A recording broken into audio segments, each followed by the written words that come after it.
Well, nice to see you. These are your people. Yes, they are, actually. Though you have more than this, presumably. That's right, that's right. Yeah. We turned them away in droves today. You know, I have never seen you appear to be nervous. No, I don't get nervous. Tired. No, I don't bugged. get tired. No, I don't bug. Tense or stressed.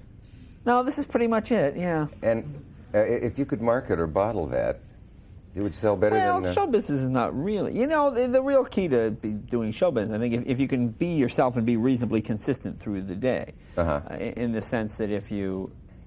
You know, I remember I did a Laverne and Shirley once. I played, like, a guy who dates Laverne, and I dump her for a woman more feminine, because it was one of these sort of, you know, women can do their own thing, kind of, and I was the bad guy.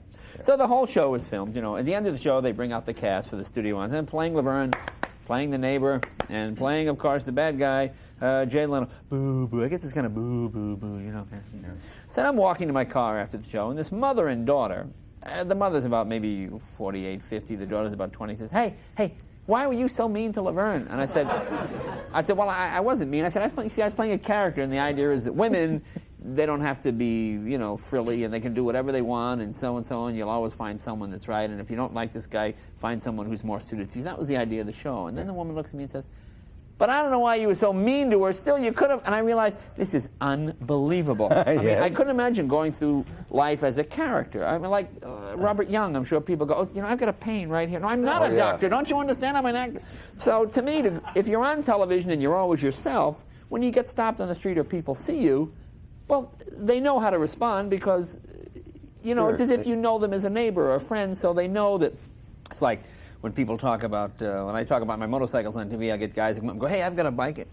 No, if I said, no, that's just a character. That's part of my act. They would be annoyed. But, you know, so it's actually very easy if you stay consistent, you know. It's also, I think, tough for a guy who does a character if he's in a club and he's bombing.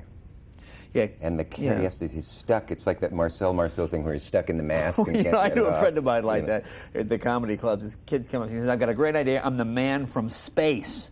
You know, and he had a whole spacesuit made with one of those, you know, the old-fashioned spacesuits with the big kind of glass bubble on it. And he walked out on stage and said, I'm the man from space. Da-da-da-da-da. And nothing. And now he was stuck for 22 more minutes in this stupid costume. And then he's sweating, and the inside of the bubble is getting you know, the steam. It's so up to his eyes by now. You know, now he can't see, and it's frosted up, and he's sweating in the suit. I mean, it was a nightmare. It's a bomb in a spacesuit. A bomb in a spacesuit. Well, they should have told him there's no sound in space anyway, you know, because it's vacuum. So he'd have at least had one saver then. Right. That's right. You can't hear anything. I can remember a night at the bitter end where I was bombing so horribly that flop swant was damming up over my eyebrows. And I remember thinking, if I hold real still, maybe there won't be a rivulet that will come down into my mouth. I did that once. I did the bitter end. Well, it was called the other end by the time I got. That was the other place. It was a new place. And I had passed the audition. I went in on a Tuesday night to audition. And I did like 4 minutes. And the guy said, oh, okay, why don't you come back and you can work next week for free on the regular show. You know, oh, okay. So, of course, I called my mom and dad. Hey, Mom, you know, they asked me to come back and so on. So unbeknownst to me, my mother calls my grandmother, my uncles, you know, all the Italian relatives. Now, the bitter end, I mean, the other end was sort of I mean, it was very early 70s. It was herb tea, 19-year-old kids from Long Island singing I Hate My Parents, you know, these kind of sort of heavy folk singers and people with very long hair. And I'm getting ready to go on. There's about 12 people in the audience, kind of hippie, for lack of a better word, crowd.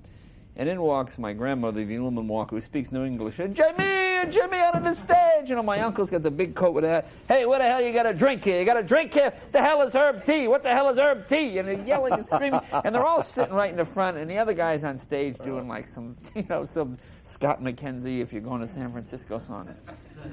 And I walk on stage, thank you, ladies and gentlemen. Hey, Jamie, hey, come on, boy, knock him out. You know, they're all in I mean, they're trying to help. And the other acts are going, who are those people? The mob just walked in, you know. And it's so that was my experience at the bitter end. To have relatives there. Oh, relatives, they don't. If someone would hand you a harakiri knife. And of course, you know, the relatives, that other guy stinks. Come on, Jay, where are you? You know, Dad, Uncle John. And that was just your grandmother. Yeah. Boom, boom. Boom, boom, boom. Oh, that's awful, though. But, you know, if you can get amused by the fact that you're bombing, That would save me sometimes. If you think, this is really funny. I've walked into the brightest lighted part of the room when I and used tried to work be strip funny. joints, you bombed every night. Yeah. I mean, you did. I mean, it was just, actually it was pretty good working. Well, I mean, I was 22. I'd go to work and there'd be nude girls at my job. I mean, this was a great job. Yeah. You know, my friends were at Wendy's covered with peanut oil, and I would go to work and I'm helping candy and licorice with the pasties. You know.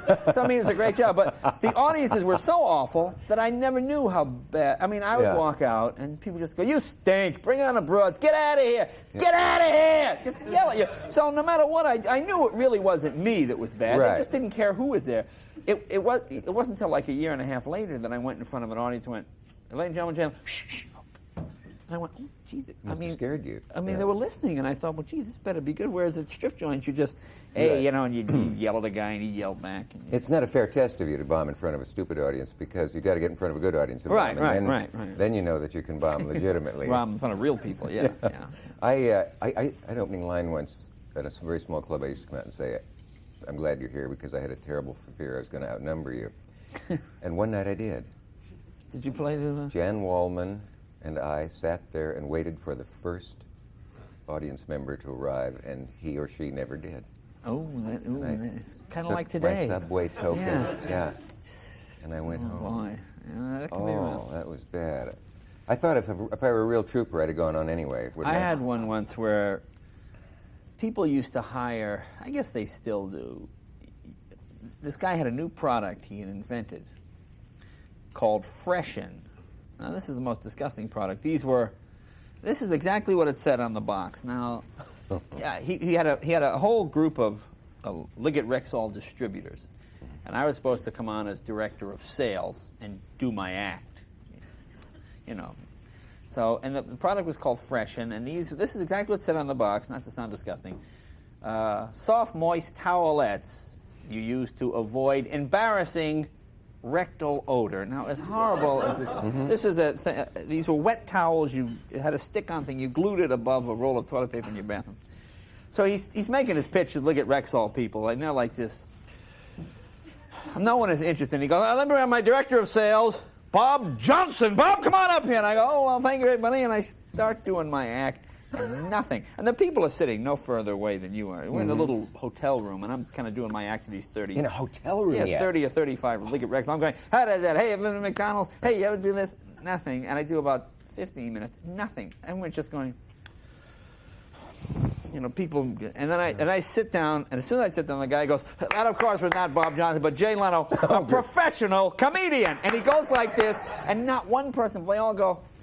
And then the guy and then they all go like this, the Liggett Rexall people, and they start to leave one by one. The guy goes, look, take a box of Freshen, try it at home, and he goes, look, and finally he starts to cry. I got 200,000 of these in the warehouse. Please, buy somewhere, damn you! He's screaming at them, and I'm waiting to get my $75. You know? I'm thinking, do you have my $75? What? Get out of here! It was awful. How did you have the courage to go on in your career? Can we assume this was not in the last few weeks? No, this was not recently.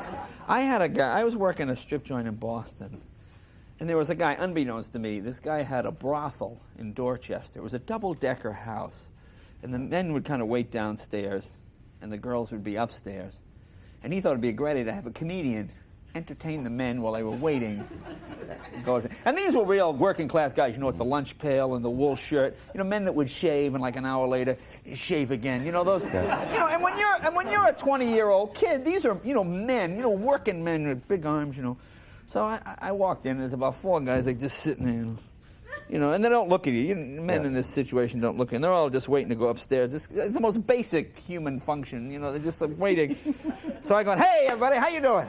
Hey, how are you doing?" And I won't use the word the guy said, but this guy looks at me and goes, "Hey, what are you doing? Get the hell out of here." He's just screaming. I ran out the door. I never even got my money from the guy. I'm thinking, what an awful job entertaining men in a brothel waiting to go upstairs. Hey, where you from? What? Get out of here. This is awful. It was awful. I had no idea the depths that you have come out of to get to where you are today. It's terrible. But those 2 settings prepared you for the rest of the show show business. tonight, yes. And here's your pinnacle.